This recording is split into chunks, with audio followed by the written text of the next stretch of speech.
C'est une entreprise originale, détenue par 3 coopératives agricoles. Structure unique dans tous les départements d'outre-mer, son développement fait aussi partie des premiers projets validés par le RITA de la Réunion. Désormais bien implanté au cœur de la zone agricole du sud de l'île, bienvenue à la Coccinelle. La Coccinelle, c'est la biofabrique de la Réunion. Donc on fait de l'élevage d'insectes auxiliaires qui est destiné aux agriculteurs pour lutter contre les ravageurs. L'entreprise existe depuis 2006. On était sur un site qui était basé à La Possession au démarrage. Et depuis 2014, on est sur ce nouveau site de production à Saint-Pierre, à côté du CIRAD, de l'Armée Flore et des principales coopératives. Grâce à une équipe de chercheurs, d'ingénieurs et de techniciens compétents, l'entreprise peut désormais se concentrer sur sa principale mission, élever et produire des auxiliaires de culture. Donc aujourd'hui, on en a 4 à 5 auxiliaires qui sont en élevage de masse, qui sont ciblés contre différents ravageurs.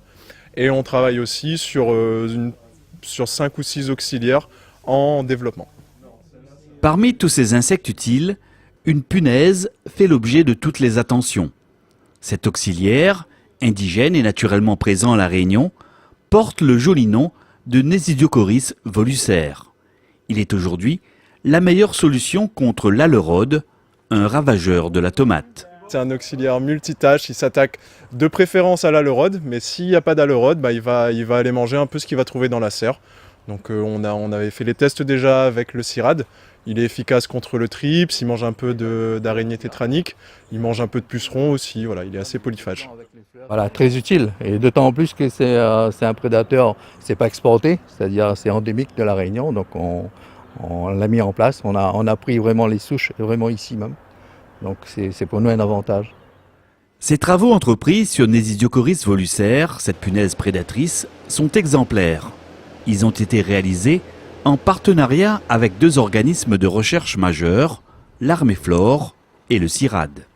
En 3 ans, on a pu mener toute la chaîne.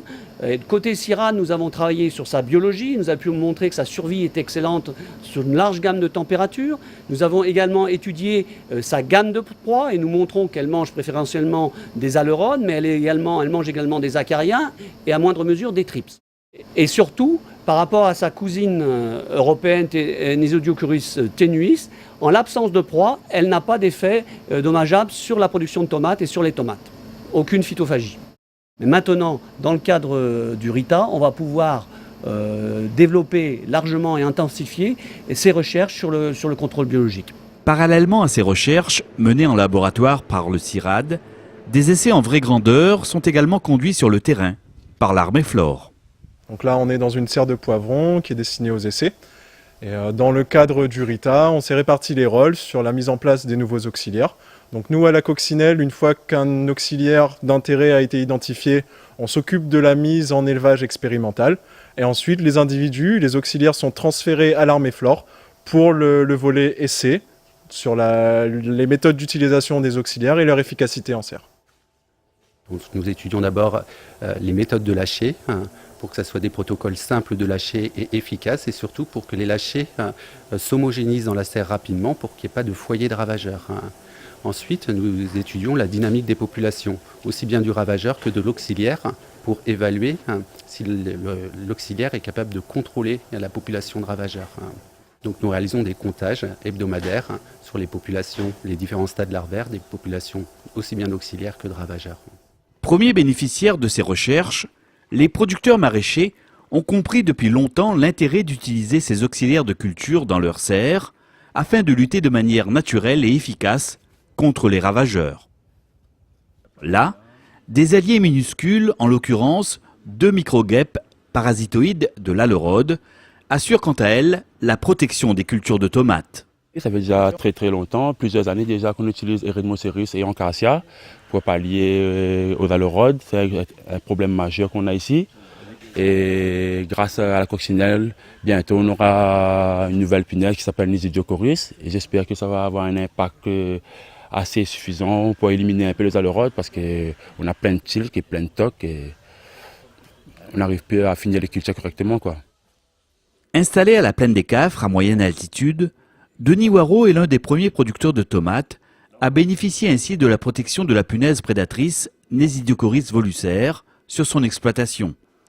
Un auxiliaire à l'efficacité redoutable que de nombreux agriculteurs comme lui attendent avec impatience. Absolument, on attendait un prédateur pour compléter la gamme parce que avec les deux parasitoïdes, ça travaillait, mais on pouvait encore se faire déborder par les ravageurs, par les aleurodes. Mais là, a priori, on a un bon contrôle de l'aleurodes grâce à cette punaise.